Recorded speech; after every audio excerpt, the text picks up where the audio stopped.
Uma figura do demônio com uma armadura de esqueleto grosso está carregando uma bola gigante de chamas para que ele possa liberá-la sobre o homem contra quem está lutando.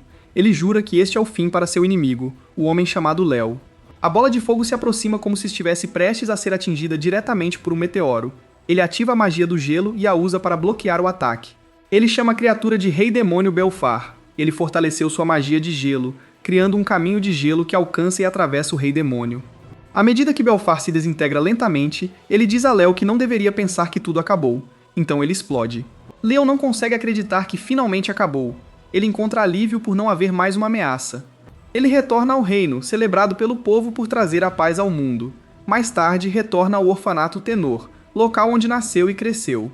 Uma menina carregando um ursinho de pelúcia vê que Léo está prestes a partir em uma carruagem. Ele diz à criança que ela deveria esperar ele voltar. Ela pede que quando ele voltar, ele lhe ensine magia. Mais tarde, Léo chega ao Castelo Real, onde é saudado com carinho pelo rei.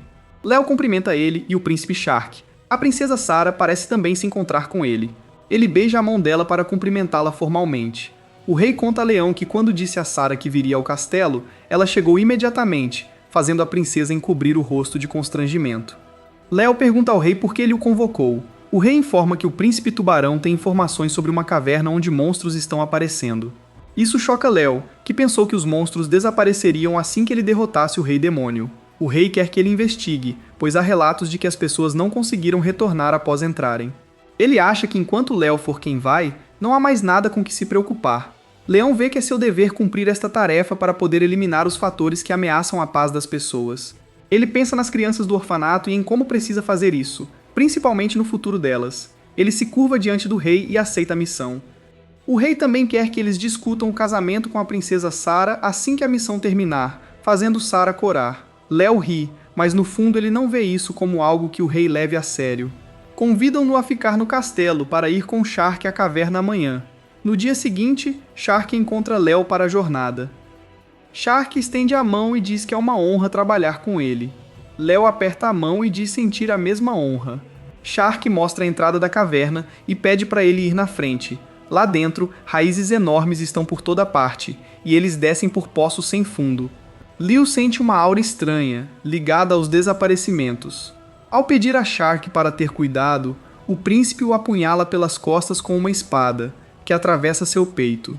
Léo enfraquece com o veneno. Pergunta por que fez isso. O príncipe diz que é por ele estar perto demais da princesa Sarah, quando ele deveria casar com ela. Liu responde que não tem interesse em poder e só faz o melhor pelas crianças do orfanato. Shark ri alto. Ele diz que as crianças não estão mais vivas e mostra um pedaço quebrado do ursinho da menina como prova. Ele revela que incendiou o orfanato na noite passada para que ninguém seguisse sua vontade.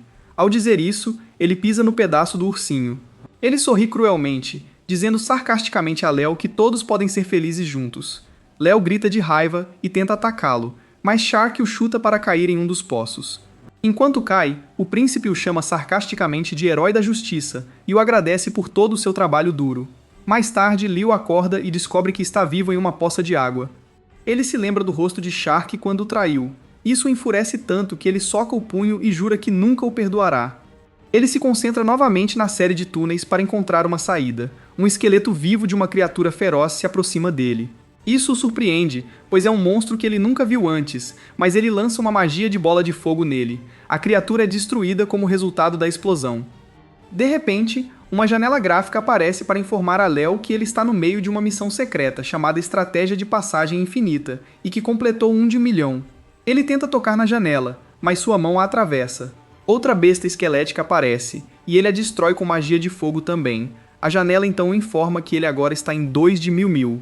Ele se pergunta se o número continuará aumentando ao derrotar mais monstros. Por enquanto, ele esquece isso para encontrar a saída.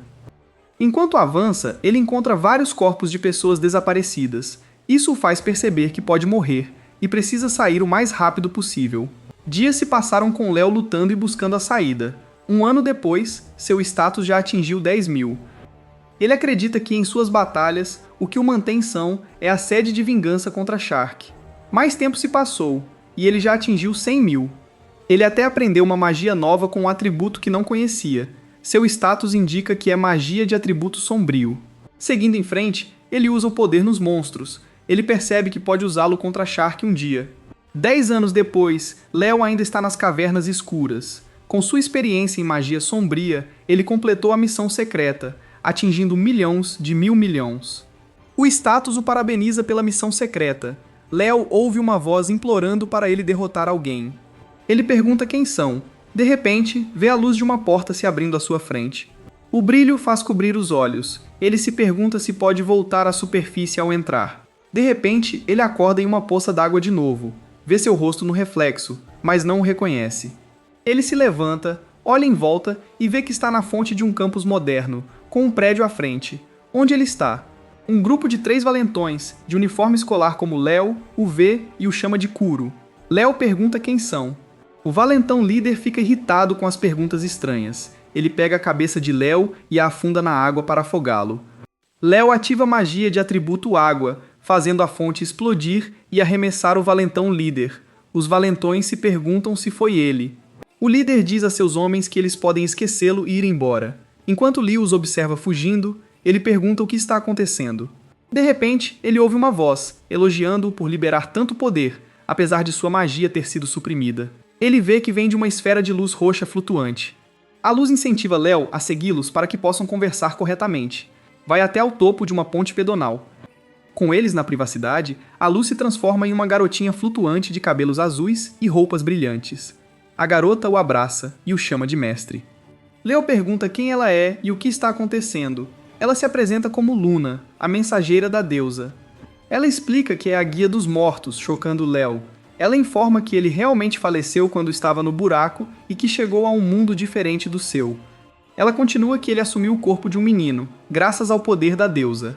É tanta coisa para absorver que Léo se senta para absorver tudo. Luna pede desculpas por oprimi-lo. Ele pergunta a ela por que a deusa o transferiu para este mundo.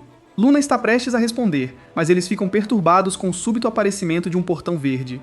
Luna vê isso como o momento perfeito e pede que Léo vá com ela para dentro. Ele entra e isso o transporta para um deserto rochoso. Um monstro que ele reconhece como algo sob o comando do rei demônio Belfar ataca ele. É um monstro do tipo dinossauro chamado Gransaurus, e é formidável por causa da forte barreira mágica ao redor de seu corpo. Léo lembra como antes ele levou 3 dias para derrotá-lo. Luna informa que usar magia tornará a luta mais fácil. Ele lembra que se refere ao atributo mágico das trevas que aprendeu na caverna. À medida que o monstro se aproxima dele, ele ativa magia negra em direção à barreira mágica da criatura, quebrando-a em pedaços. Ele então libera Dark Claw, um movimento onde garras gigantes feitas de luz negra brotam do chão e atacam direções. A criatura oprimida cai inconsciente no chão. Luna comemora a vitória de seu mestre. Leo fica chocado por ter tanto poder dentro dele. Eles voltam para o outro lado do portão da ponte, onde Luna continua a elogiá-lo. Leo fica chateado com ela por ter deixado tantos detalhes de fora ao passar pelo portão. A garota pede desculpas e diz que achou que seria mais fácil para ele entender, enfrentando a fera de frente. Léo pensa sobre isso e deduz que o rei demônio Belfar está vindo a este mundo. Luna diz que está certa e que o portão também apareceu por causa do rei demônio. Ela continua dizendo que deixar os portões em paz significaria que os monstros acabariam destruindo o mundo. Léo percebe que a deusa o colocou neste mundo para protegê-lo. No momento em que ele está pensando sobre por que Belfar está vindo, ele vê um copo próximo com uma crista nele. Ele o reconhece como o brasão que o príncipe tubarão marcou em sua mão. Ele se pergunta se isso significa que Shark também está no mundo.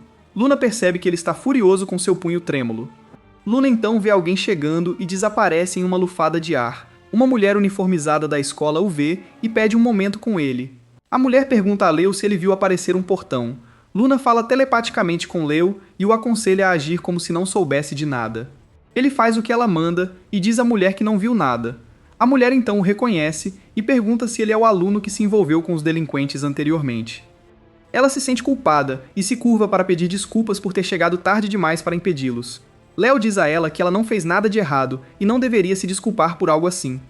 Agora que está satisfeita por não haver portão por perto, ela decide voltar para o dormitório. Agora que eles estão sozinhos novamente, Luna reaparece e compartilha seu espanto pela garota poder sentir a presença do portão.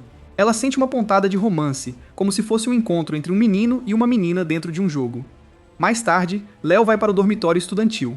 A porta de seu quarto está repleta de notas gravadas de ameaças ou insultos agressivos contra ele. Ele olha ao redor do corredor e vê pessoas sorrindo maliciosamente enquanto olham para ele. Léo entra. Luna aparece e reclama das pessoas que escreveram coisas tão vulgares em sua porta. Leo percebe que Kuro, o corpo do menino que ele habita, deve ter passado por momentos difíceis. Ele pergunta a Luna por que a escola tem o mesmo brasão que Shark usava e se isso significa que o príncipe também está neste mundo com o rei demônio. Luna diz que também não sabe, pois também não sabe tudo sobre o mundo. Ela diz que nunca viu o príncipe chegar ao auge neste mundo. Leo olha para a bandeira com crista de tubarão do lado de fora de sua janela e pensa em como nunca poderá perdoar o cara ou o que ele fez. Na manhã seguinte, Leo acorda e pega uma tesoura para cortar o cabelo, o que Luna diz ser um look legal. Enquanto veste seu uniforme escolar, ele diz a Luna que agirá como Kuro durante todo o dia. Ele anda pelos corredores do campus, enquanto as pessoas não conseguem deixar de olhar para ele com sua nova aura carismática. Ele aprende com as discussões em aula que os espaços chamados portões começaram a aparecer há vários anos e que os humanos que caçam os monstros do portão enquanto extraem recursos valiosos de dentro são chamados de buscadores. Há tantas pessoas que aspiram a ser buscadores, e ele está na Sagrada Academia Imperial por ser uma escola para treinar buscadores. Enquanto ele caminha pelo campus, ele vê que a mulher que encontrou ontem está treinando sua magia do elemento gelo no campo. Agora ela sabe que é Zumi, a renomada presidente do conselho estudantil da academia. Ela pode dizer pelo alvo que ela é muito boa com magia. No momento em que ele decide investigar, os valentões de ontem o confrontam. O líder o ameaça, mas ele não tem medo dele, então o agressor fica furioso. Ele acusa Leo de ser arrogante desde ontem. O líder então ativa a magia da terra. Zumi aparece e lembra ao valentão que é proibido usar magia nas dependências da escola. Isso não impede o valentão, que está prestes a acertar Leo com a pedra que ele invocou. Leo contra-ataca com magia de atributos sombrios, o que faz a rocha em alta velocidade desaparecer como um buraco negro quando se aproxima dele. O líder dos valentões e Zumi ficam igualmente chocados.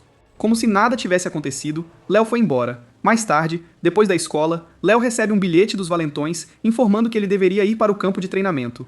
Luna o aconselha a ignorar, mas ele diz que irá para diminuir o número de obstáculos. Desde que ele decidiu, Luna fica ansiosa para espancá-los. Ele vai para o campo de treinamento onde os valentões o esperam. O líder o desafia para um duelo individual. Leo exige que, se vencer, isso significa que nunca mais o incomodarão. O líder ri e se pergunta por que ele está sendo tão corajoso quando antes era tão ingênuo. Leo está ficando impaciente, então diz para ele parar de conversa e brigar já. O valentão concorda, apenas para os dois asseclas do líder atacarem Leo com seu elemento mágico ativado. O líder diz que ele mentiu quando disse que seria um contra um.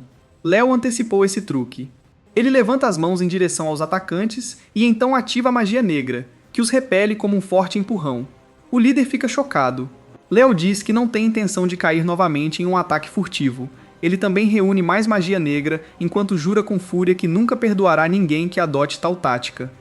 O líder dos agressores fica confuso quanto ao tipo de magia que ele está fazendo, já que não parece ser de nenhuma das 4 categorias de água, vento, fogo ou terra.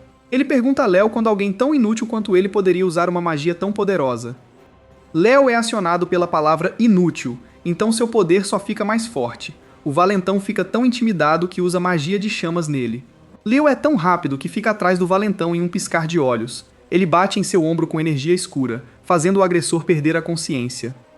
Luna está impressionada por ele ter roubado mana do cara. Ele está feliz por ter encerrado o conflito sem complicações. De repente, eles ouvem buzinas por toda parte. Uma voz ao redor do campus alerta todos para evacuarem porque um portão de categoria vermelha foi aberto no local. Eles repetem que é o nível de portão de categoria mais alto. Zumi diz a todos para evacuarem, ao mesmo tempo que diz que ela mesma fechará o portão. Um membro da equipe a lembra que ninguém deve lidar com o portão vermelho da categoria. Zumi diz a ela que não se importa com as regras, pois deixá-lo aberto significa que os moradores vizinhos sofrerão danos. Ela lembra ao funcionário que eles estão na academia para lidar com esse tipo de situação. Ela declara que irá selar o portão. Enquanto isso, o portão vermelho libera um exército de monstros lobos no exterior do campus. Os alunos fogem disso. Um aluno ataca com magia da terra, mas o lobo simplesmente a quebra com suas presas. Os lobos atacam ele, mas são atingidos pela magia do gelo antes que possam se aproximar. Ele vê que foi Zumi quem o resgatou. Ela diz aos alunos para chegarem até seus colegas rapidamente. Zumi teme que haja muitos estudantes que ainda não foram evacuados e que a área seja muito próxima da cidade. Isso a leva à decisão de entrar pelo portão e derrotar o chefe lá dentro. Leo e Luna veem Zumi entrar pelo portão. Leo pergunta à paqueradora o que eles precisam fazer para fechar um portão. Ela informa que eles precisam derrotar o monstro-chefe que controla o portão. Isso leva Leo a decidir entrar. Luna avisa que, embora sua magia negra seja forte, ela também consome muita mana. Leo diz a ela que não pode ignorar uma ameaça que fará muitos sofrerem. Luna fica surpresa com o quão gentil ele é. Ele avança direto para o portão sem hesitação. Enquanto isso, Zumi está em uma caverna no portão e já derrotou muitos monstros lobos com sua habilidade. Admite para si mesma que não é fácil derrubar tantos monstros da categoria vermelha. Uma cobra gigante aparece atrás dela. Ela olha para trás, mas sabe que é tarde demais para fazer algo a respeito. Leo usa a magia negra para fazer garras gigantes aparecerem ao redor da cobra, danificando-a de várias direções. Zumi vê a distância que Leo chegou. Zumi reconhece Leo como Kuro e agradece por salvá-la da cobra gigante. Ela pergunta que tipo de magia ele acabou de usar e por que ele é tão poderoso. Ele diz a ela para esquecer isso e apenas priorizar o fechamento do portão. Ela concorda e eles continuam andando. Enquanto caminham, Zumi pensa em como ouviu dizer que Kuro nunca venceu uma batalha simulada e está em último lugar no ranking. Isso a deixa mais curiosa sobre como ele pode usar uma magia tão poderosa. Encontre mais lobos, então Zumi os afoga com magia da água. Fica impressionado com Leo que o melhor aluno da academia seja tão forte. Um monstro de pedra gigante de um olho só aparece. Leo evita seu soco e contra-ataca atirando um raio de magia negra diretamente em seu olho, o que leva à desintegração da criatura. Zumi está impressionado por ter atingido o ponto fraco do monstro com um único tiro. Isso a faz perceber que ele não é formidável apenas por causa de sua magia única, mas também porque tem a aura de um mago veterano que luta há décadas. Eles veem um caminho a seguir. Assim que eles cruzam o caminho, um dragão gigante aparece. Zumi o reconhece como o dragão de lava e que é classificado como um monstro altamente perigoso nos livros didáticos. Leo avisa que o dragão de lava atacará continuamente com ataques de fogo e cauda a longa distância. O dragão os ataca com seu sopro de fogo. Eles fogem, apenas para Zumi ver o rabo vindo em sua direção. Ela foge novamente e joga pingentes de gelo gigantes no monstro. Ele evapora pouco antes mesmo de chegar perto da criatura. Choca a mulher que uma técnica destinada a ser altamente eficaz contra o atributo fogo tenha sido neutralizada daquela forma. Leo usa seu ataque mortal de garras, mas o dragão levita antes que possa prendê-lo. Leo pergunta a Zumi se ela pode usar mais do que apenas o atributo água, e ela responde que pode. Ele pede que ela desacelere o dragão com sua magia. Ela diz que entende e confia que Leo faz o movimento final. Zumi ativa a magia do vento e ataca o dragão com um tornado. Leo vê que o dragão não consegue se mover. Ele invoca um enxame de borboletas negras com sua magia negra e as envia em direção ao dragão.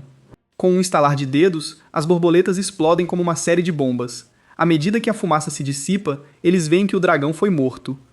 Zumi o parabeniza. Eles batem os punhos para torcer pelo trabalho em equipe. Eles saem pelo portão e ele desaparece. Eles veem que os cadáveres dos monstros mortos estão desaparecendo lentamente.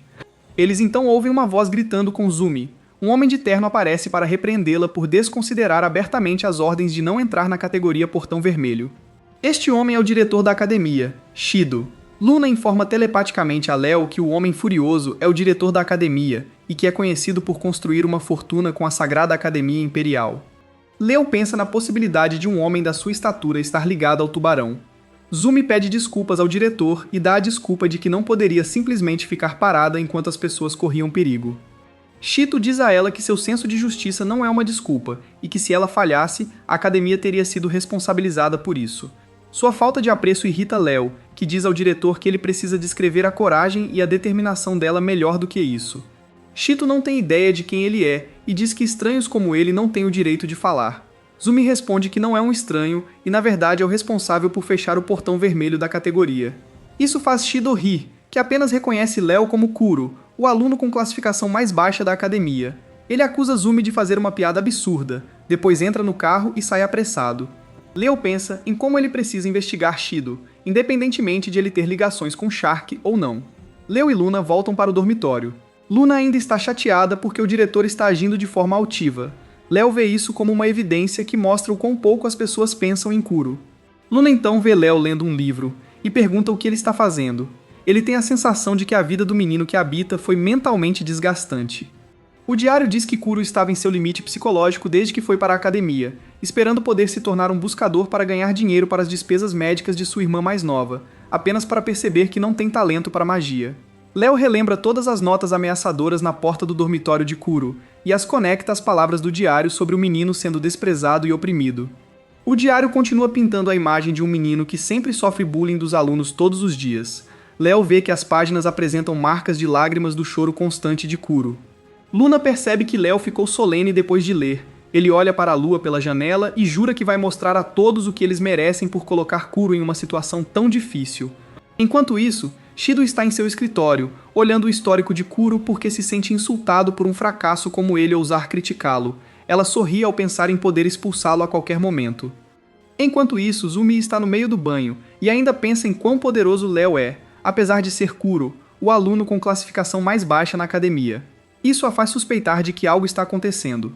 No dia seguinte, o presidente do conselho estudantil, Shuya, interrompe Léo enquanto ele caminha pelos corredores. Shuya diz a ele que ouviu dizer que ele e Zumi fecharam o portão ontem e o acusa de aproveitar a situação para saquear recursos.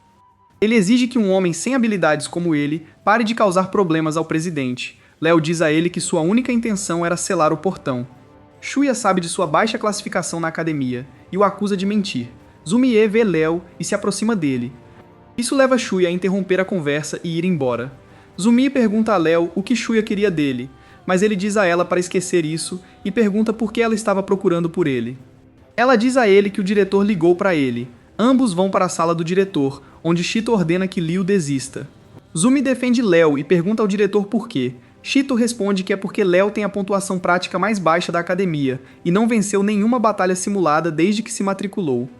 Ele joga seu papel no chão, ao declarar que alunos sem talento como ele não têm futuro e que esta é sua maneira de mostrar misericórdia a ele.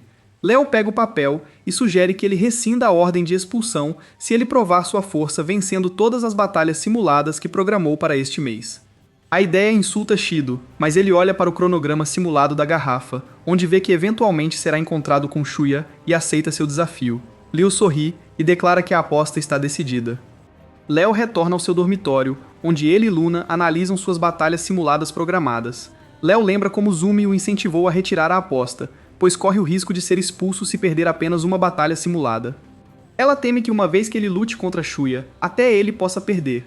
Léo agradeceu por se preocupar com ele, mas vê tudo isso como um pequeno preço a pagar para o diretor rescindir sua ordem. Ele também declarou a ela que mostraria a todos que Kuro não deveria ser pressionado. Luna se pergunta por que ele está frequentando a escola. Ele responde que precisa ficar para poder pisar no rabo de Shark. Ele continua pensando em como Shark e o diretor estão conectados de alguma forma. Ele vê a possibilidade de Shark estar possuindo o diretor. Luna não vê isso como o caso, já que ele pode sentir seres de outras dimensões quando estão próximos. Léo leva isso em consideração e planeja fechar mais portões enquanto persegue Belfar e Shark. Luna demonstra tristeza, incitando Léo a perguntar o que há de errado. Ela diz que se sente culpada por tê-lo lidando com um fardo tão pesado. Ele responde que na verdade está grato a ela, surpreendendo-a. Ele explica que ela lhe deu uma segunda chance de se vingar de Shark e derrotar Belfar. Ela diz a Luna que não tem motivo para se desculpar. A menina sorri ao saber que Léo foi o escolhido para esta missão. Léo volta a se concentrar em tentar descansar para se preparar para as batalhas simuladas. Isso deixa Luna entusiasmada com isso. Ela pensa em suas esperanças de que os desejos de Léo se tornem realidade.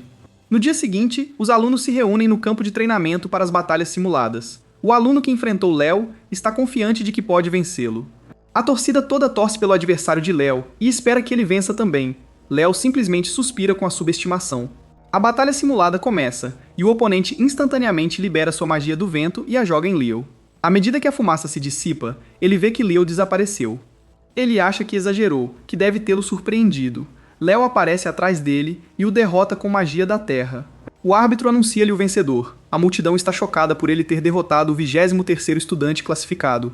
Zumi está no meio da multidão, sorrindo pela vitória. Enquanto isso, Shuya também está observando e sem reação. Luna está bem acima, comentando como o oponente estava tão abaixo de Léo que nem precisou usar magia de atributos sombrios. Ela está entusiasmada em saber que todos aprenderão o quão poderoso é seu mestre. Repetidamente, Léo vence suas partidas. O diretor Shido está em seu escritório, furioso por estar vencendo. Ele pondera a ideia de que Léo realmente fechou o portão vermelho da categoria, mas depois descarta a ideia. Ele então ouve uma batida na porta e deixa a pessoa entrar. Shuya entra e pergunta por que ele ligou para ele. Shido pede que ele lute com Léo, com toda a sua força na batalha simulada.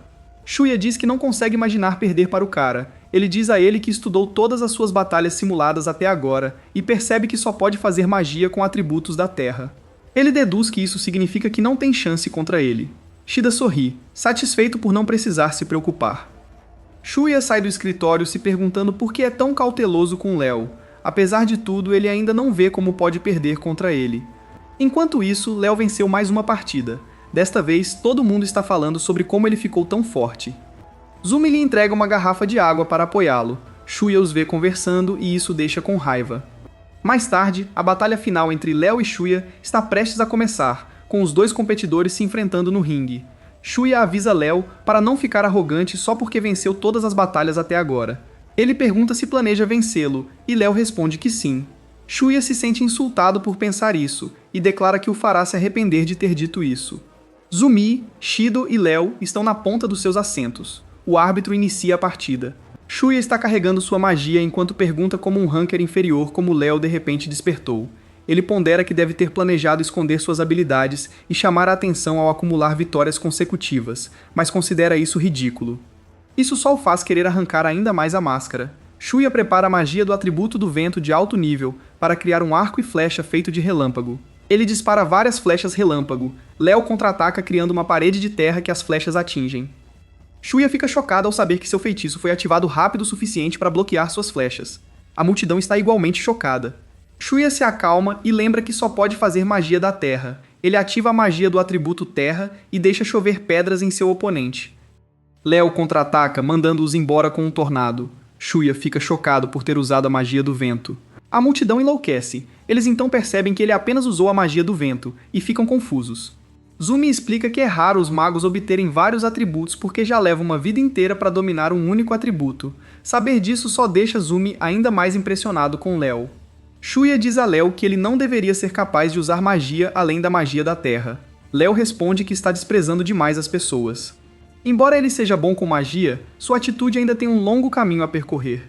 Shuya responde que é ele quem está se adiantando. Ele conta que só reconhece quem é capaz, e que só reconhece Zumi em toda a escola. Enquanto ele inicia seu próximo ataque, ele diz que tem se esforçado muito para se aproximar de Zumi e se tornar alguém digno de ficar ao lado dela. Ele avisa seu oponente para não pensar nem por um segundo que é igual a ele. O campo brilha com o poder de Shuya.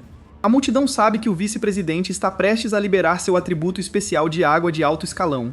Shuya cria gelo no chão abaixo de Liu, e o prende no centro de um tornado de nevasca, que o congela em uma parede de gelo. Shuya prevê que nenhuma magia do vento ou da terra pode contrariar esse movimento. Uma faísca de fogo acende dentro do gelo. Lentamente, o gelo quebra. Em seguida, explode, revelando que Léo ainda está de pé. Shuya acha impossível usar 3 atributos. Léo diz a ele que ele não está limitado a apenas 3, e então cria uma pedra feita de gelo em cima de Shuya, e depois a quebra para deixar os pedaços choverem sobre o oponente. Shuya suporta a avalanche de ataques. Quando termina, seu corpo já está exausto. Léo lhe dá o conselho de se concentrar no que ele deve realizar. Ele então pensa nas crianças do orfanato e continua a dizer a Shuya que mesmo quando ele consegue tudo o que sempre quis, ainda há coisas que ele não consegue alcançar. Shuya leva toda a força para perguntar quem ele é, então ele cai no chão imediatamente depois. Léo continua dizendo que até ele ainda tem coisas para fazer. O árbitro anuncia Léo como vencedor. Mais tarde, Shido está em seu escritório, furioso porque Léo venceu todas as batalhas, e é revelado que ele tem 4 atributos. Ele se lembra de Zumi lhe dizendo que Léo foi o motivo pelo qual fecharam o portão da categoria vermelha. Seu orgulho não pode fazê-lo aceitar que ela estava dizendo a verdade. Ele disca o telefone e o coloca ao lado da orelha, enquanto jura que com certeza mandará expulsar o aluno. Ao dizer isso, é revelado que ele rasgou sua cópia do histórico escolar de Liu e o está queimando com seu charuto usado. Enquanto isso, no dormitório, Léo ainda está ocupado com um caderno enquanto Luna já está dormindo. Ele pensa em como já resolveu o problema do diretor tentando expulsá-lo e como deve seguir em frente. Em seu caderno, ele anota suas missões para descobrir a conexão de Shito com o príncipe tubarão, bem como sua outra missão de descobrir mais sobre o rei demônio Belfar. Ele quer sondar Shito em busca de informações, mas o diretor está em viagem de negócios. Isso leva à primeira prioridade, descobrir por que os portões apareceram. Ele planeja selar mais portões para atrair aqueles ligados a Belfar para fora de seus esconderijos. No dia seguinte, Léo está na aula. Um novo professor aparece. O professor escreve seu nome, Hashi, no quadro enquanto anuncia aos alunos que foi indicado para a turma. Ele parece tão legal e bonito que as alunas têm uma queda por ele. Léo, porém, desconfia dele. Mais tarde, no recreio, Todos os alunos do refeitório falam sobre Léo e como ele foi forte nas batalhas simuladas. Enquanto isso, Léo está em sua mesa comendo sozinho. Zumi se aproxima dele e pergunta se ela pode sentar-se à mesa dele. Ela o elogia por seu desempenho nas batalhas simuladas. Ela também agradece pelo que ele fez por Shio. Ela o informa que suas palavras de conselho chegaram até ele. Ela não consegue perdoar o diretor e compartilha sua opinião de que acha que ele agiu de maneira irracional. Liu pergunta que tipo de pessoa é o diretor, então ela conta que ele era um ex-buscador e há rumores de que Liu percebe o fato de que há rumores de que ele é obscuro. As telas de TV alertam os alunos que vários portões estão aparecendo e que eles tiveram sorte de todos terem sido fechados rapidamente. Léo está em alerta máximo. Ele se lembra de Luna dizendo a ele que deixar os portões abertos significaria fazer com que monstros corressem soltos por todo o mundo. Ele pede a Zumi que procure algo para ele. A garota está curiosa. Mais tarde, Liu está em uma rua vazia. Luna comenta como ele tem selado os portões momentos depois que eles apareceram e compartilha sua opinião de que ele se acha muito legal por manter isso em segredo. Um portão verde de categoria aparece na frente deles. Eles entram e descobrem que leva a um mundo repleto de uma floresta de árvores. Léo mata muitos monstros enquanto viaja. Eles chegam à área mais profunda da floresta, mas descobrem que não há monstros aqui. Algo de repente agarra Luna e voa para o céu com ela. Luna grita, vendo que a criatura é um morcego humanoide gigante que parece estar prestes a comê-la. Ela luta enquanto tenta fugir. Léo ativa a magia de atributos sombrios para invocar garras, e enquanto a criatura foge voando mais alto da árvore em que estava pendurada, ela eventualmente atinge a criatura até a morte sem ferir Luna. Luna fica tão grata que coloca Léo em um abraço apertado. Ele diz a Luna que agora é tão hábil em emboscadas que pode ativar feitiços rapidamente por instinto. Luna fica feliz em ver que seu mestre não perdeu nenhum passo. Com o chefe derrotado, eles saem pelo portão. Luna está feliz por eles terem fechado antes que pudesse causar qualquer dano. De repente, pedras caem sobre Léo, das quais ele consegue escapar. Ele olha para cima e vê uma figura no telhado de um prédio. O homem no telhado usa capuz e máscara para esconder sua identidade. Ele diz a Léo que está ansioso para caçá-lo. Liu se pergunta quem ele é. Ele pede que Luna se esconda enquanto ele luta contra o cara. Ele pergunta ao agressor quem ele é e por que atacou. O encapuzado diz que não tem motivos para responder às suas perguntas e atira bolas de fogo nele. Léo foge da chuva de fogo, mas com um aceno curva o caminho das bolas de fogo para fazê-las seguir seu alvo. O homem misterioso antecipa que está acabado. Léo ativa a magia de atributos sombrios, que cria uma barreira que bloqueia as bolas de fogo. O homem misterioso não tem ideia de que tipo de magia ele usou. Léo jura não deixá-lo escapar e ativa garras mortais, que invocam garras negras que cercam o homem. O homem foge saltando antes que as garras o acertem. Ele, no entanto, é esfaqueado no pulso direito. O homem lança uma granada de fumaça que encobre sua fuga. Mais tarde, no dormitório, Léo se pergunta se seu agressor está de alguma forma ligado a alguém da academia. Ele jura pegar o homem e arrancar dele todas as informações. No dia seguinte, Léo está no meio da aula. Ele observa que a escrita do professor Hashi no quadro parece diferente. Depois da aula, Hashi se aproxima dele e diz que ouviu falar dele como o aluno que fechou o portão da categoria vermelha. Léo diz a ele que o diretor não acreditou. Hashi responde que acredita nele por causa de seu desempenho durante suas batalhas simuladas. Ele o elogia, dizendo como ele está ansioso por mais apresentações no futuro. Conforme Hashi sai, seu rosto secretamente se torna mais maligno. Mais tarde, à noite, o homem misterioso que persegue Liu o vê entrando em um portão verde enquanto ele se esconde em um prédio abandonado próximo. Ele jura retribuir a Léo pelo ferimento que causou no último encontro. Só por segurança, ele está com seu walkie-talkie pronto. Alguns segundos depois, Léo sai do portão. Surpreende o perseguidor que ele tenha conseguido passar por um portão de categoria em tão pouco tempo. Ele aperta o walkie-talkie e ordena que seus homens ataquem. Da mesma forma, homens encapuzados e mascarados aparecem e cercam Léo. Eles combinam seus poderes, colocando Liu no centro de uma intensa explosão. O homem misterioso principal ri ao vê-lo destruído em seu esconderijo em um prédio abandonado. Ele diz a seus homens através do walkie-talkie para verificarem o corpo do alvo, só para garantir. Ele ouve através do walkie-talkie seus homens gritando de dor. Ele se pergunta como poderia ter sobrevivido à explosão. Ele se acalma e diz a si mesmo que pelo menos ainda não tem ideia de onde está escondido. Léo então aparece atrás dele. Léo revela que tem um parceiro a quem pediu que olhasse em volta para verificar se havia algo suspeito. Enquanto isso, Luna está escondida como um pequeno orbe de luz no canto superior da janela do lado de fora. Léo libera a magia do vento, que destrói o capuz e a máscara do homem misterioso. Como ele esperava, é Hashi. Hashi pergunta como ele sabia. Então Léo explica que costumava escrever com a mão direita no quadro na aula, mas usou o braço esquerdo hoje cedo. Ele explica que imaginou que fosse porque seu braço direito sofreu um ferimento grave na última vez que lutaram. Ele se lembra de como perguntou a Azumi sobre a formação do professor, e como descobriu que ele era um ex-buscador cuja especialidade é a magia de fogo teleguiado que ele usou ontem. Ele pergunta a Hashi se ele encontrou sua resolução. Tendo descoberto a identidade do seu agressor, Liu estava agora determinado a compreender por que estava sendo alvo. Por alguma razão, Hashi sorriu e começou a rir histericamente, elogiando-o por descobrir quem ele era. Infelizmente, ele não iria deixar um estudante arrogante vencê-lo, e convocou uma enorme bola de chamas. Rochas derretidas caíram do céu, e o jovem não teve como escapar enquanto a terra em chamas o cercava. Afinal, esse mesmo poder era forte o suficiente para massacrar milhares de monstros, dizendo-lhe para queimar e desaparecer sem deixar vestígios.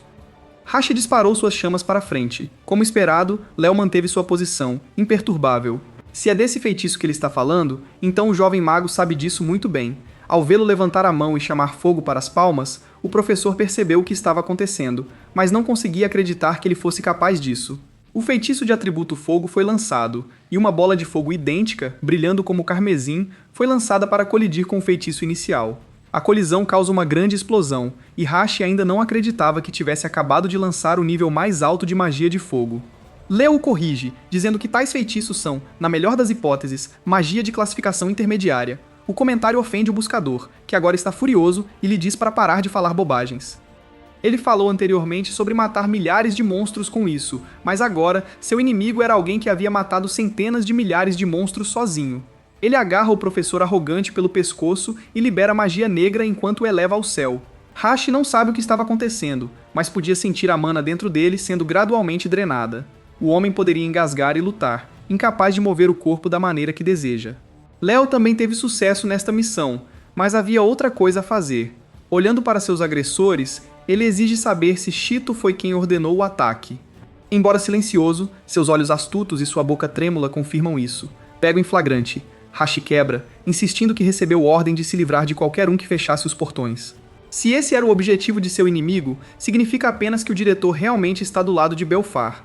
Mas então por que ele criaria uma instituição que treina bruxos? A única coisa certa agora é que Shido era uma peça importante do quebra-cabeça. Infelizmente, mesmo que ele entregue Hashi, o alvo agirá como se não soubesse de nada. Com a intenção de encurralá-lo, Léo captura e amarra o falso professor por enquanto. Se tudo correr conforme o planejado, ele poderá expor quem está por trás de tudo em breve. A noite estava cheia de chuva e um carro passou pelos portões de maneira majestosa. Apesar dos relâmpagos violentos, uma figura familiar entrou na casa. Lá, ele caminhou pelos corredores solitários, já sentindo uma sensação estranha na atmosfera. Ele esteve lá muito, mas Shito simplesmente não conseguia se acostumar. Chamado para entrar, o diretor curvou-se educadamente ao anunciar sua chegada. Sem sequer se virar para cumprimentá-lo, um homem bebeu seu vinho e pediu um relatório. Felizmente, a situação atual é suficientemente favorável para não causar problemas. Questionado se há alguma outra mudança, o diretor da escola lembra-se de um aluno que lhe interessa. Ele fala sobre Léo de repente se tornar poderoso, como uma pessoa completamente diferente. Além disso, o jovem agora parece usar todas as 4 habilidades do nada. Ao ouvir o suspiro do chefe, Shito garante que não há com que se preocupar, pois já havia enviado alguém para cuidar do assunto. Intrigado, o homem levantou-se de repente, querendo ouvir mais daquela história. O relâmpago brilhou, revelando o rosto familiar de um ser sinistro. Um aluno considerado mais fraco, de repente começou a mostrar um talento avassalador. Se esse for realmente o caso, então ele pode ser apenas um fator imprevisível. Mais uma vez, Shito garante que já enviou alguém para cuidar da preocupação deles. O chefe então o encara e pergunta por que alguém ainda não o contatou sobre o sucesso da missão. Recuperado o juízo, o diretor duvida, mas faz uma ligação importante. Amarrado e sozinho no prédio, o telefone de Hashi tocava continuamente. Como ele não estava respondendo, Shido finalmente percebe que seu alvo poderia ter vencido o encontro. Neste ponto, foi fácil compreender que o assassinato devia ter falhado. Surpreso com a situação inesperada, ele tenta pensar em uma maneira de lidar com isso. O chefe fala primeiro, dizendo que ainda resta um método perfeitamente utilizável. Se a pessoa em questão realmente fosse um mago incrível, então eles só teriam que usar os estudantes fracos e vulneráveis como isca. Shido sorriu, animado por poder receber permissão para algo agradável. Ele jogou um anel.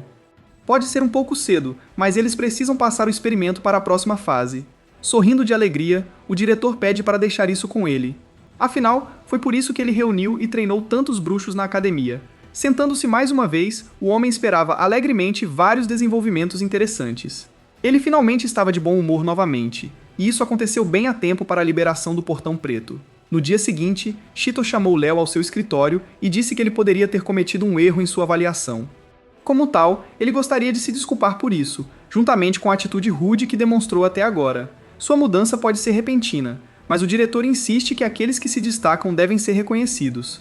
O jovem deve estar atento ao fato de que os portões têm aparecido com mais frequência. Como tal, ele quer que ele acompanhe Zumi e a ajude a fechar os portões.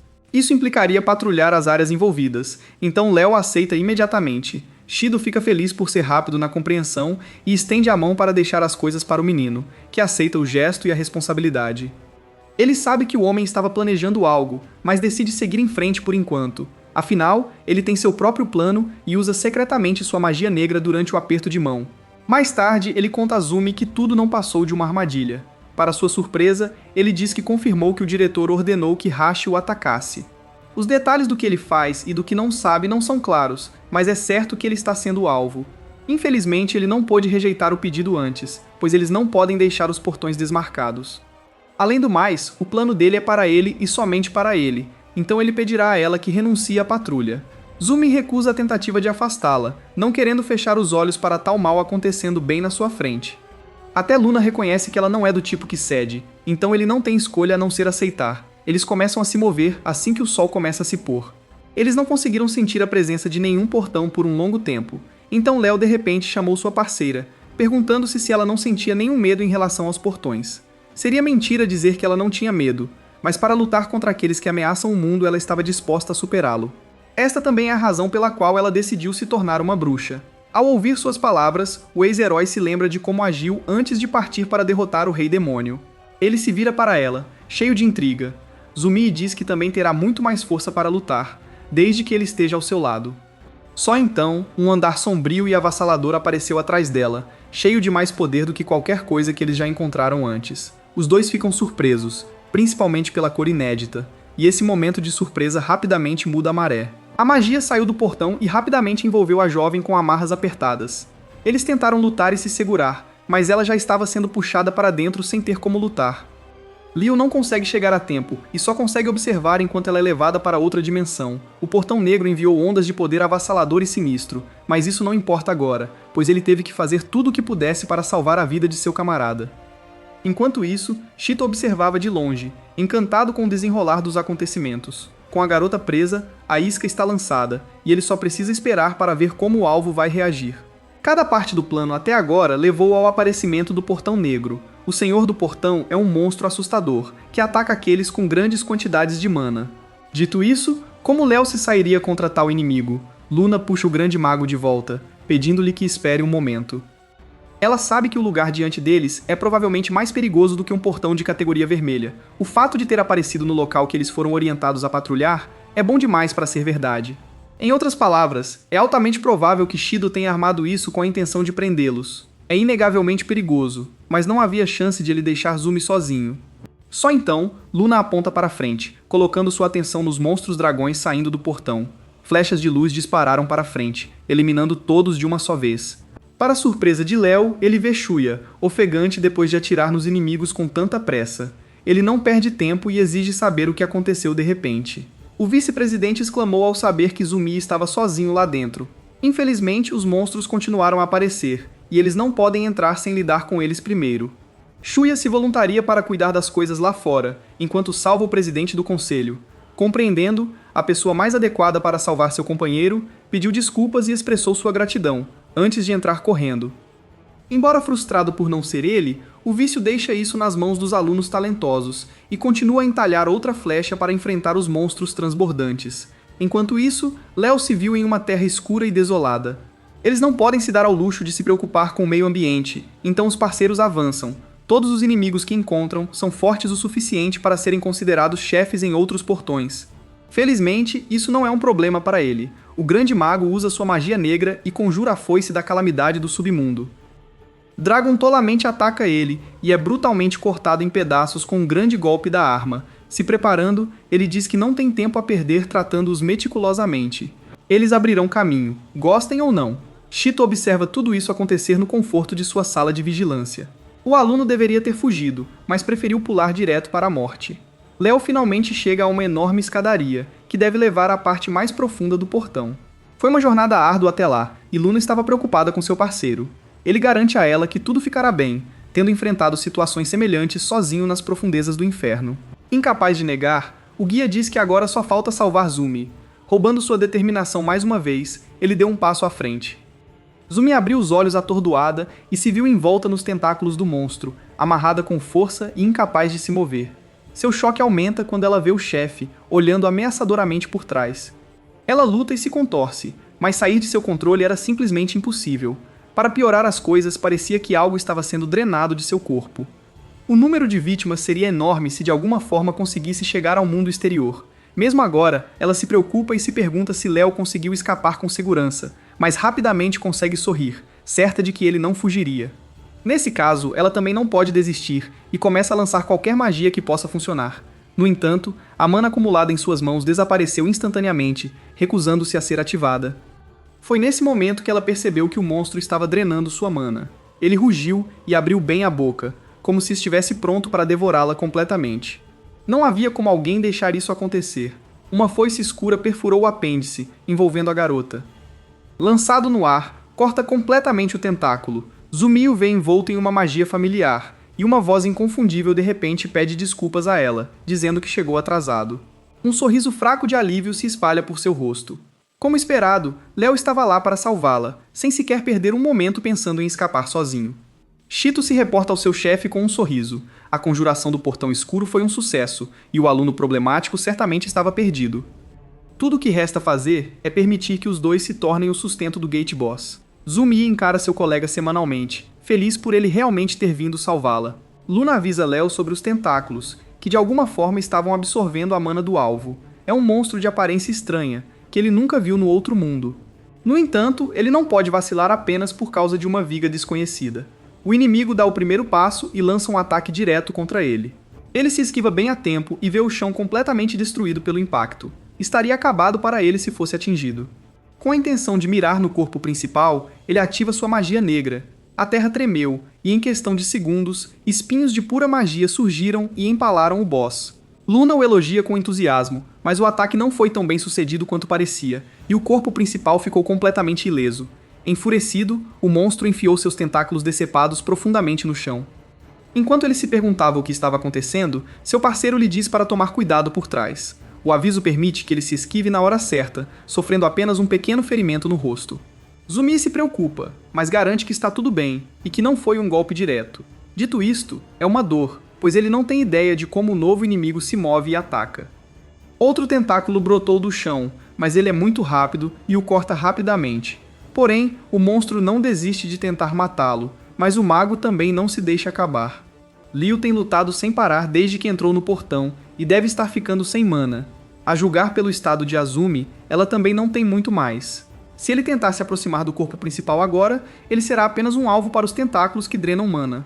Quando os pensamentos dela começaram a correr soltos, ele fala com uma voz calma e garante que não há problema. Jogando a foice no chão, ele diz que vai entrar na próxima vez e se lançar direto contra o inimigo. Zumi observou enquanto ele se aproximava a cada segundo e logo estava ao lado do corpo principal. Como Luna esperava, seu parceiro rapidamente foi alvo de uma enxurrada de ataques, mas ele se manteve firme e ativou sua magia negra para devorar tudo. Usando os apêndices como ponte, ele correu para diminuir a distância entre eles. O chefe tenta fazer algo para retaliar, mas não havia como Léo simplesmente deixar. Ele ataca novamente, desencadeando uma série de explosões e finalmente chega a centímetros de seu olho. Perto do fim da batalha, ele lança o juramento do vazio e dá um soco no ponto fraco do inimigo. Com aquele soco, o boss desmoronou e seu corpo começou a se desintegrar rapidamente. Desmoronando, Zumi é libertado de suas garras e cai do céu. Léo salta para pegá-la no ar e cai perfeitamente no chão com a garota nos braços. Questionada se ela está bem, a presidente do conselho sorri para ele com ternura e diz que está feliz por ele realmente ter vindo salvar a vida dela. Enquanto isso, alarmes soaram na sala de vigilância de Chito, informando que o portão preto estava desaparecendo. Percebendo o que isso poderia significar, o diretor não conseguiu acreditar. Seria realmente possível para Léo derrotar o chefe do portão? Como último recurso, ele vasculha os bolsos em busca do anel que seu empregador forneceu. Uma energia escura emanava, mas ele a exibiu com uma expressão enlouquecida. Equipado com um conjunto completo, ele promete eliminar o aluno com as próprias mãos. No entanto, parece que seu alvo teve a mesma ideia de lidar diretamente com ele. Shido se vira e vê uma figura envolta em escuridão absoluta. Léo apareceu, teletransportando-se direto para seu quarto. Atacá-lo estava dentro das expectativas, mas arrastar Zumi para a bagunça não era nada além de tolice. O diretor questiona como ele o encontrou e chegou até ele, mas o jovem enfurecido não tinha palavras para um lixo irremediável e imperdoável como ele. Shido fica chocado e questiona como o aluno apareceu de repente diante dele. Léo conseguiu se teletransportar para lá, após deixar uma marca mágica no corpo do homem. Pensando em quando isso poderia ter acontecido, ele se lembra de ter tido uma sensação estranha pouco antes de invocar o portão. O diretor cerrou os dentes de raiva, nunca tendo ouvido falar de tal magia antes. Agora foi a vez do jovem fazer perguntas, e o que ele queria saber primeiro é se realmente foi ele quem abriu o portão preto. Dito isto, não adianta negar, pois os monitores atrás dele já confirmaram a suspeita. Ele construiu a academia de magia por anos a fio, então por que ele estava fazendo isso de repente? A pergunta consegue arrancar um sorriso malicioso de Shido. O principal objetivo da instituição era servir de isca. Para ele, os alunos nada mais são do que alimento ao vivo para os monstros no portão. Não escondendo mais isso, ele orgulhosamente se anuncia como o homem que convocou o Portão Negro. Ao semear o caos, ele pode ganhar um poder incomparável. Ao ouvir a declaração arrogante, Léo entende que pretendia sacrificar Zumi junto com todos os outros alunos. Ele sabia que o homem era um lixo, mas essa sujeira estava muito além de suas expectativas. Sem perder o sorriso malicioso no rosto, Shito diz para ele dizer o que quiser e começa a conjurar chamas com as palmas das mãos. Avançando, o ex-buscador envia várias bolas de fogo contra o jovem, aquecendo a sala com suas chamas. No entanto, Léo nem pisca enquanto enfrenta os feitiços. Em vez disso, usa sua própria magia para devorar as chamas antes que elas atinjam. Shito ficou lá, congelado em estado de choque e incapaz de compreender como o fogo desapareceu, bem diante de seus olhos. Isso é realmente tudo o que ele poderia fazer? Para alguém que fala tão alto, essas faíscas fracas nem queimarão seu alvo. Como um cachorro, ele franziu a testa e rosnou com raiva, mas já estava exaurido. O diretor convocou o fogo novamente e teve certeza de que esse feitiço iria transformá-lo em cinzas. Lançando uma explosão abrasadora de chamas, ele diz ao estudante arrogante para morrer. As chamas se separam e chegam até ele de diferentes direções, mas Léo apenas abre as palmas das mãos para cima. Shito olhou confuso, sem saber o que esperar desta vez. Uma barreira roxa de magia negra emergiu, mas a luz ricocheteou nela, diferentemente dos outros feitiços. Assim que as explosões de chamas atingiram, elas refletiram de volta para o lançador. O diretor fica chocado com o contra-ataque inesperado e salta para trás por puro instinto e reflexo. Ele é mandado para trás pela explosão e emerge da fumaça com as roupas chamuscadas e a pele fuliginosa. A situação era completamente inacreditável e não havia como isso acontecer. Um aluno que antes era visto como o maior fracasso da academia, agora o derrotava como se ele fosse um completo amador. Recusando-se a ser eliminado tão facilmente, Shito rasteja em seus dispositivos, determinado a causar o caos abrindo mais portões. No entanto, um raio afiado atravessa sua mão, parando-o. Enquanto gritava de dor, Lee observou e finalmente entendeu que seus anéis são os gatilhos dos portões. Desesperado, o diretor tenta conversar e negociar, mas não consegue ir muito longe na discussão, pois um soco atinge sua bochecha. Ele foi lançado voando pela sala e quase perdeu a consciência com apenas um golpe. O jovem ainda não terminou com ele e o apoiou pela gola da camisa. Disseram-lhe claramente que o perdão e a misericórdia não eram opções. Tudo o que resta ao peão é falar e expor o verdadeiro cérebro por trás de tudo. Quando ele finalmente estava prestes a falar, uma dor aguda atingiu o coração de Shido. Ele se sacode e engasga por alguns momentos, mas logo para de se mover e cai molemente no chão. Olhando para seu corpo no chão, Léo entendeu que seu alvo não sairia das sombras tão facilmente. Ainda no conforto de sua casa, o verdadeiro patrão diz que perdeu mais um empregado, mas não foi grande coisa. O jovem mago poderia ter vencido esta batalha, mas a guerra estava longe de terminar.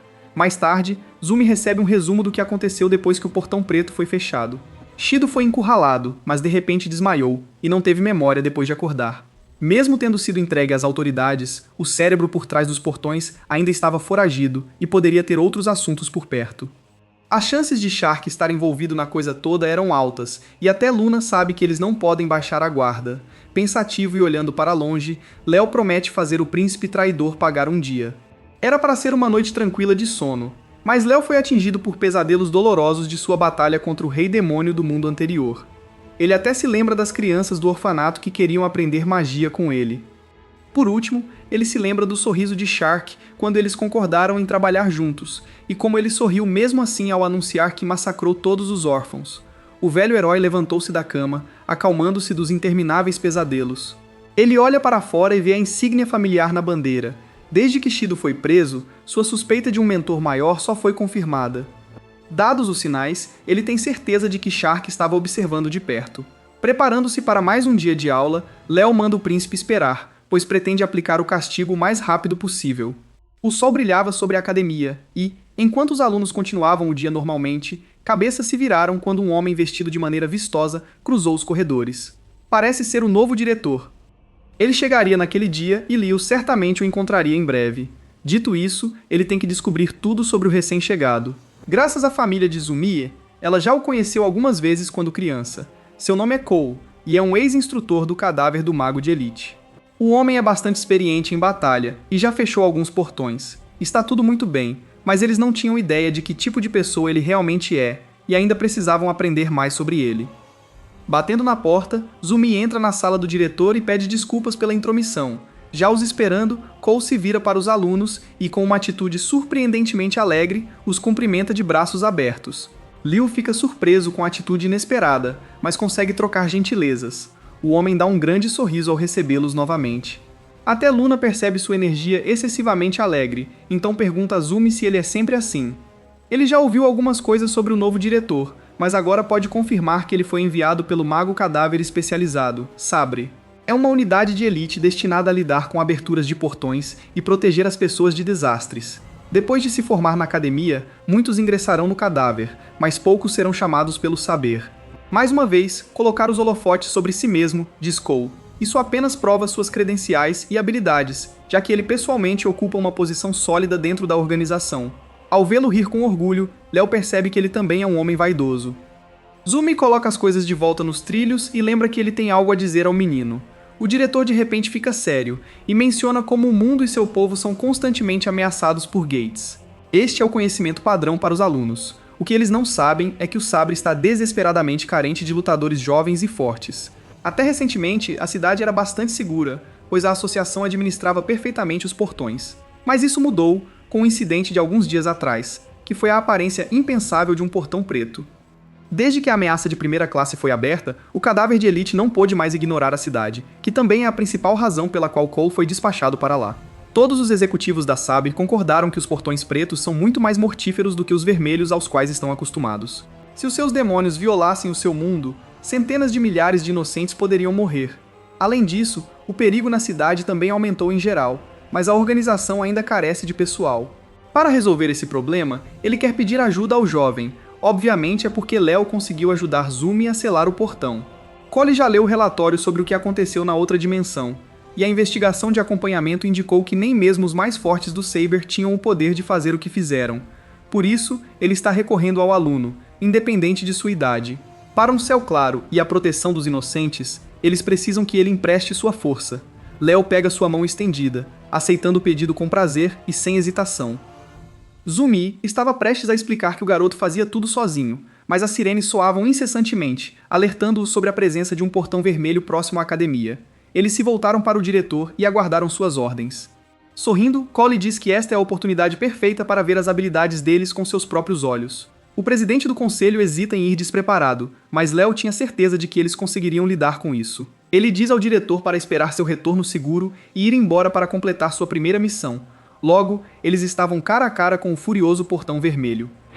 Quando se preparavam para entrar, uma voz familiar cortou o vento estridente, dizendo que esperava que eles estivessem ali por algum motivo. Shuya chegou e quer entrar juntos pelo portão. Eles ficam surpresos com sua presença inesperada, mas ele insiste que trabalhar em grupo seria mais rápido. Feliz por ter outro buscador habilidoso a bordo, Léo sorri e eles passam para começar o teto. Ao entrar, o grupo marca a primeira vez que invadem um portão juntos. Usando esta categoria vermelha, Cole quer ver do que seus poderes são capazes. Era semelhante ao antigo mundo de Léo, onde ele conquistou uma confiança infinita e reuniu mais aliados para ajudar a lutar ao seu lado. Agora, cooperar com os dois colegas também era fundamental para suas futuras batalhas. Com isso dito, ele lidera o caminho a seguir e inicia o ataque. Correndo por um túnel escuro, iluminado apenas por pontos bioluminescentes, eles veem os inimigos quase imediatamente. A área estava cheia de monstros de alto nível que matariam os buscadores comuns. Longe desse grupo demográfico, o grupo decide acabar com todos eles. Zumi segue em frente e pretende pegar primeiro as feras do tipo lobo. Ela lança lanças de gelo, que aceleram em direção aos alvos e os submetem a uma saraivada de golpes fortes. Infelizmente, um inimigo consegue passar por ele e ataca a garota em defesa. Um feixe de luz roxa brilhou e atravessou o corpo vulnerável da fera. Léo salva seu companheiro a tempo, mas também se encontra em uma situação difícil quando um golem tenta esmagá-lo. Agindo rápido, ele liga para Toshuya e diz para ele mirar direto nos olhos. O vice-presidente estava pronto para isso e já havia apontado várias flechas de luz. Soltando-os, raios disparam para frente e rompem os pontos fracos do monstro. Ele gritou e pulou para trás de dor, mas suas preocupações ainda não haviam acabado, com todos os monstros morcegos ainda voando por aí. Tão confiante como sempre, Léo diz que não há nada a temer e reúne sua magia negra em uma bola densa entre as palmas das mãos. Atingindo seu limite, ele o solta e dispara, enviando uma enorme onda de choque de pura magia por todo o perímetro. A mana corta os morcegos e logo não havia mais monstros de pé. Eles elogiam a impressionante demonstração de poder, exatamente como se espera dele. Sentindo-se ineficientes, os outros dois pedem desculpas por fazê-lo encobri-los e até por reagir muito lentamente. Léo sabe da importância deste momento e garante aos companheiros que eles se saíram muito bem. Dito isto, eles não podem deixar de perguntar sobre o feitiço que ele usou para derrotar os inimigos. Além de ser um atributo desconhecido para o homem comum, também possuía grande poder. Não parece uma magia comum. Shuya se vira para Zumi e se pergunta se ela sabe disso, e ouve que já viu isso algumas vezes. Ela também queria perguntar sobre isso, mas nunca teve a chance perfeita. Com isso, Lin finalmente revela a verdade sobre seu atributo mágico sombrio. Eles estão visivelmente confusos, mas como não tem tempo a perder, ele explica brevemente que é um poder fora dos 4 elementos principais. Ele o escondeu durante as batalhas simuladas, principalmente porque havia muitas pessoas que veriam. Independentemente disso, a prioridade agora era derrubar o chefe, então eles tinham que seguir em frente. Zumi fica em silêncio, mas reconhece a quantidade de treinamento que deve ter passado para alcançar tal habilidade. Há tantas perguntas sobre ele em sua mente, mas ela prefere que ele mesmo conte a ela. Consequentemente, ela se sente arrogante por pensar que é digna de tal conhecimento. Depois de um tempo andando, eles encontram um monstro colossal, que era inconfundivelmente o chefe do portão. No Velho Mundo, o dragão de cristal causava problemas para outros com sua armadura excepcionalmente dura. Sabendo o que fazer, Léo pede a seus companheiros que ataquem as pernas do inimigo por trás. Os dois concordam com a cabeça e imediatamente começam a trabalhar. O usuário do atributo sombrio avança sozinho e fecha a distância entre ele e o inimigo em um instante. Seguindo suas instruções, os membros do conselho lançaram magia de gelo juntos. Seu poder combinado age rapidamente, fazendo com que o dragão fique com as pernas congeladas no lugar. Com isso, Léo ficou livre para pular e mirar diretamente, sem se preocupar em errar. Ele invoca sua foice negra e, como ceifador da morte, mergulha e balança sua lâmina no pescoço do monstro. Cortada sem qualquer resistência, a cabeça do dragão cai no chão. Era feito de cristal puro, e os dois não conseguiam acreditar que ele simplesmente o cortou de uma só vez. Tal é o poder da magia negra intransponível e consistentemente inacreditável. Esperando do lado de fora do portão estava Cole, que se vira e fica surpreso ao ver os alunos voltarem tão cedo. Trocando cumprimentos, ele fica exultante porque superam todas as suas expectativas. Ele também lidou com os monstros que conseguiram escapar, mas eles não foram problema algum. Embora a presença de Shuya tenha sido inesperada, ele está feliz que tudo correu bem. A missão de selamento do Portão Vermelho foi um sucesso no final e é um resultado magnífico para os alunos da academia. Seguindo em frente, Léo se dirige ao diretor e diz que tem algo que gostaria de propor. Era certo que teriam de responder mais rapidamente aos portões emergentes no futuro.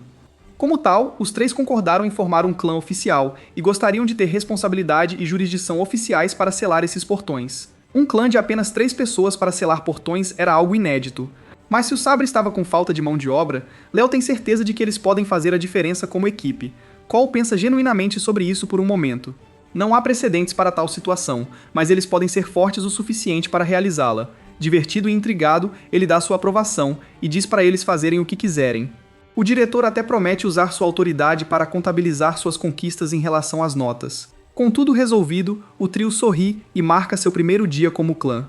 Eles se reagrupam mais tarde e se reúnem em torno de uma pequena placa que mostra um mapa dos portões selados por Léo.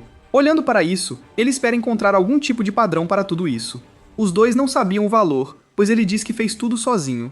Houve rumores de alguém conquistando os portões, mas eles não perceberam o tempo todo que era ele. Por mais impressionante que seja, é imprudente demais continuar se movendo dessa maneira, e Luna concorda. Felizmente, eles agora estão trabalhando em um clã e estão lá para ajudar uns aos outros. Ele sorriu concordando, e o mesmo fez adeus à mensageira enquanto observava confiar nos outros novamente. Com os portões aparecendo com tanta frequência, o problema além dos monstros é o vazamento de mana. Léo ouviu falar disso pela primeira vez por Luna, depois de chegar a este novo mundo. Sob sua influência, alguns poderes mágicos podem despertar, e também é fonte de habilidades. Porém, para quem não possui os dons necessários, atua como um veneno mortal para o corpo. Em outras palavras, eles têm que evitar que muita coisa vaze e coloque o público em perigo. Eles têm que reduzir os riscos desde as suas raízes. A noite chega logo e o clã recém-formado começa sua patrulha. Andando por aí por um tempo, eles se deparam com um bando de sabres, patrulhando exatamente como eles estão. Parece estar de acordo com o que Cole disse, sobre a organização aumentar a vigilância na área. Eles não puderam deixar de olhar para os magos, supostamente uma elite acima dos demais. Léo chama seus companheiros distraídos e diz que finalmente apareceu. Alguns instantes depois, os magos do sabre também recebem um alerta de seu rádio e são prontamente informados sobre um portão vermelho que se abre a apenas 5 km a sudoeste. Confirmando a localização, todas as unidades saíram imediatamente. Não faz muito tempo, mas a cidade já estava em chamas e no caos. O portão está cheio de energia e ainda há civis em risco nas proximidades. Uma criança tropeça e cai das mãos da mãe. Este erro momentâneo em meio ao caos foi mortal, quando um monstro-lobo atacou para devorar imediatamente a criança vulnerável. Só então, Léo lança sua magia e imediatamente tira a fera, salvando a garota e deixando-a se reunir em segurança com seus pais. Eles lhe agradecem profusamente, mas ele está feliz por poder ajudá-los a tempo. Parece que Saber também estava chegando, então o pequeno clã decide deixá-los cuidar do lado de fora enquanto se dirigem para o portão. Ao vê-los seguir em frente, a garota que eles acabaram de salvar não pôde deixar de olhar maravilhada e surpresa. Os magos fazem o melhor que podem e eliminam os monstros enquanto evacuam os civis. No entanto, não havia fim para eles, então a unidade estava prestes a chamar uma equipe de ataque. Leo deu um passo à frente, confirmando sua identidade e apresentando seu grupo como um grupo de estudantes que operavam sob a aprovação do diretor Cole. Parece que Saber ouviu falar deles por meio de seu instrutor, junto com alguns sussurros. Por enquanto, falam do relatório sobre a situação atual. Um esquadrão de ataque entrou pelo portão, mas acabou de perder contato com eles. Um membro argumenta que a situação não parecia normal e acha que algo ruim aconteceu. Eles também não puderam enviar uma equipe de resgate, pois estão muito ocupados lidando com os monstros que estão se espalhando.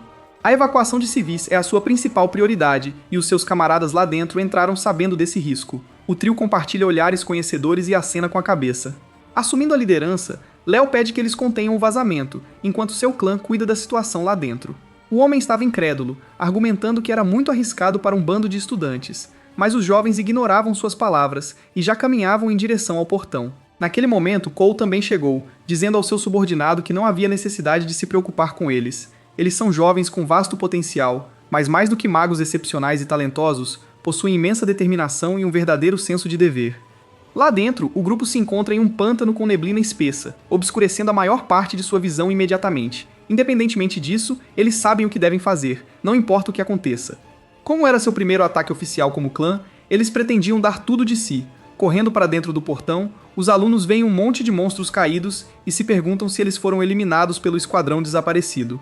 Mesmo que a unidade de elite tenha sido pega de surpresa, eles só podem esperar que ainda estejam vivos. Por enquanto, eles têm que fazer o que for preciso, independentemente de quão desagradável o chefe possa ser. Zumi tem certeza de que eles podem fazer isso com a presença de magia negra de Léo em geral, mas se eles sempre se apoiam no jovem mago, então qual é o sentido de formar um clã? Ambos os camaradas recusaram-se a ficar ainda mais para trás e prometeram provar a sua força recuperando o atraso mais cedo ou mais tarde. Felizmente, o esquadrão desaparecido ainda estava vivo, mas eles estavam travando uma batalha contra um inimigo poderoso. Eles reúnem bolas de fogo nas palmas das mãos e as lançam no alvo, mas seu corpo viscoso forma uma barreira densa que bloqueia completamente o ataque. O capitão o amaldiçoa de frustração e um membro ferido diz para deixá-lo para trás. Distraído e dizendo que isso não faz sentido, o homem percebe tardiamente o inimigo atacando. Seus tentáculos rápidos disparam em direção a eles, e o esquadrão faz o possível para erguer um escudo a tempo. Infelizmente, eles não chegam a tempo e quase todos levam um golpe direto que os faz voar para longe. O único poupado é o jovem buscador, que ficou ferido e mandou-os ir embora. Sabendo que seus companheiros o estavam encobrindo, ele começa a se culpar. Não tendo paciência para a autopiedade, desta vez o patrão ataca e mira nele, mas um certo grupo não ia deixar isso acontecer. Feitiços mágicos voaram para a frente, cortando e explodindo os tentáculos. A atenção de todos se volta para o trio, que confirma ser o time desaparecido do Sabre. A julgar pelo equipamento, o capitão adivinha que devem ser estudantes. Enquanto isso, Zumi já estudava a constituição do chefe e como derrotá-lo. Ela chama Shuya, e eles pretendem derrubar seu núcleo juntos. Ao sinal dela, eles avançam para atacar, mas Léo percebe que um pouco do lodo espalhado nas proximidades começa a se mover de repente. Percebendo o que estava para acontecer, ele tenta avisar Zumi, mas é tarde demais, e o inimigo já está atacando do seu ponto cego. Ela consegue proteger o rosto, mas sacrifica o braço no processo. Da mesma forma, Shuya tenta ajudar e não percebe o perigo, rastejando por trás. Ele cai de joelhos, encontrando inesperadamente o pé preso no chão. Deixado completamente indefeso, o chefe parte para matar e mira em suas cabeças. Finalmente chegou a hora de Léo intervir. Com seu feitiço mágico do abismo, ele destrói a criatura e salva instantaneamente seus camaradas. Seu ataque continua, até mesmo quebrando o corpo grosso do slime. Em breve, o núcleo fica exposto ao ar livre e se torna alvo de captura, à medida que os membros do Sabre são surpreendidos com os acontecimentos. Recusando-se absolutamente a permitir que alguém toque em seus companheiros, Léo convoca sua foice. Ele salta bem acima do núcleo exposto do chefe e, mergulhando em um instante, corta o ponto fraco com imensa letalidade. Só assim, a batalha acabou e o chefe do Portão Vermelho foi derrotado. Os membros do Sabre olhavam boquiabertos de admiração e perplexidade, enquanto os outros membros do clã só conseguiam sorrir em resignação. Mais tarde, eles são formalmente apresentados ao time do lado de fora. Graças a eles, toda a equipe de assalto foi salva sem ferimentos fatais. Os alunos sorriem e dizem que simplesmente fizeram o que podiam. Cole riu com orgulho e falou sobre o quão extraordinários são os jovens bruxos. Até o capitão tem que admitir que julgou erroneamente suas habilidades por causa da idade. Com isso, ele chama os membros de seu esquadrão e diz-lhes para saudarem e concederem as maiores honras ao trio que acabou de salvá-los. Enquanto todos sorriam, os olhos de Zumi estavam muito mais tristes e pensativos do que os outros. Mais tarde, Luna comemora e elogia Léo por fazer um trabalho incrível. O principal é que todos no saber estavam seguros e até os convidaram para vir. Foi um negócio tão grande que até incentivaram o jovem a ingressar após a formatura. Só então, algumas batidas rápidas chegaram à sua porta. Luna desapareceu, e ele se perguntou quem poderia estar ali tão tarde. Ele abre a porta e fica surpreso ao ver Zumi sorrindo para ele com olhos ternos. Ela pede desculpas por visitá-la tão tarde da noite, mas ele só teme que algo esteja errado. A garota hesita e timidamente pede que ele lhe dê algum tempo. Zumi veio visitá-lo tão tarde da noite, para pedir a Léo aulas de magia personalizadas. Ela tem contado muito com seus companheiros e não quer continuar assim.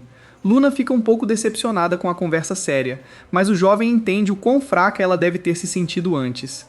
Parte disso foi, e o que ela precisa agora não são de palavras reconfortantes. Como tal, ele humildemente atende ao pedido, caso ela o considere digno de ensiná-la. Enquanto a garota lhe agradece profusamente, ele não pode deixar de admirar o quão direta ela sempre é. Eles não perdem tempo e vão direto para o telhado para começar. Quando uma voz familiar os chama para progredirem sozinhos, Shuya dá um passo em direção ao luar, querendo participar da sessão de aulas particulares. Zumie fica surpreso por ele estar disposto a aceitar aulas, mas insiste que simplesmente não quer ficar para trás. Felizmente, a experiência anterior deixou os dois ansiosos para ficarem mais fortes. Como fazem parte do mesmo clã, não podem se dar ao luxo de ter lacunas de poder tão grandes. Com isso, o trio começa a treinar juntos. Eles começam com uma avaliação rápida. Ambos têm imensa força mágica e são até capazes de lançar feitiços avançados. Porém, os dois precisam trabalhar muito e desaprender certos hábitos que desenvolveram. Por exemplo, Zumii costuma ser pego no ataque durante as batalhas. Ela se lembra da luta anterior, onde correu sem consultar os outros. Como ela tende a se concentrar demais em certas coisas, ela fica com vários pontos cegos. Por outro lado, Shuya precisa aprender a ler os movimentos com antecedência. É bastante fácil dizer, mas como exatamente ele deveria fazer isso? Pelo menos por enquanto, ele deveria habitualmente imaginar o pior cenário e usar Izumi como exemplo. Ele esperava que o monstro contra-atacasse quando ela avançasse sozinha? Ele confirma que entrou em pânico quando isso aconteceu e reagiu um pouco tarde demais. Os duelos de treinamento na academia são muito mais simples, mas as batalhas reais exigem maior adaptabilidade. Em outras palavras, eles têm que começar com calma e manter uma ampla consciência do meio ambiente. Com a intenção de ajudar com isso, ele estala os dedos e invoca um monstro pseudo-lobo com seu poder. É uma besta das sombras inofensiva, e tudo o que eles precisam fazer é combatê-la como fariam com a coisa real. Os dois acenam com a cabeça em compreensão, e logo trabalham duro para evitar o ataque inicial do inimigo. Isso dura bastante tempo, e o número de cópias ainda aumenta. A certa altura, Léo decide encerrar o dia, pois eles já treinavam há algum tempo. Shuya insiste que não é nada, e pode continuar, e sua determinação felizmente chega ao seu camarada e treinador. Zumi, em particular, tem um grande papel que está tentando cumprir. Ela vem de uma família famosa repleta de grandes magos, e há histórias sobre eles lutando na linha de frente contra os portões. Sua tendência de se precipitar na batalha provavelmente decorre do dever herdado por sua linhagem. Léo relembra o encontro deles, onde ela compartilhou que a razão de ser maga era proteger as pessoas. Ele entende a história dela agora, mas misturar isso com a personalidade dela coloca muito peso sobre seus ombros. É também por isso que Shuya promete se tornar mais forte e apoiá-la. Incapaz de olhar nos olhos de seu camarada, o vice finalmente pede desculpas pelo incidente do duelo simulado, e Léo não pode deixar de sorrir com a tentativa ruim de esconder seus sentimentos. Com tudo isso dito, eles continuam treinando para atingir seus objetivos individuais. Enquanto isso, Cole observa de dentro do prédio, sorrindo para o futuro da organização. Um mês se passou, e o clã estava trabalhando duro dentro de outro portão. Um enorme chefe ergueu o machado, pronto para atacar. Com um longo período de treinamento, o trio passou a se mover como uma unidade com Léo liderando seus movimentos. Os dois atacaram seu corpo principal, enquanto o líder saltou alto com sua foice. Um golpe suave arranca os braços do ser colossal, deixando-o completamente indefeso. No entanto, as coisas não são tão fáceis quanto esperam, pois regenera instantaneamente seus membros. Ele ataca novamente, esmagando o chão com o punho, mas os dois conseguem se esquivar saltando. Aproveitando a abertura, eles aumentam suas habilidades. Shuya atira flechas relâmpago, enquanto Zumii lança enormes picadores de gelo em seu alvo. Eles perfuraram com sucesso seu corpo gigantesco, fazendo com que ele caísse sem vida no chão. Neste ponto, o grupo agora se move junto sem ninguém ficar para trás. Enquanto isso, o cérebro por trás dos portões os observava com total visibilidade. Ele ri dos jovens bruxos, aparentemente considerados heróis desta época e do mundo. Infelizmente para eles, seu experimento seria concluído em breve, e ele só podia esperar seu encontro iminente com Léo.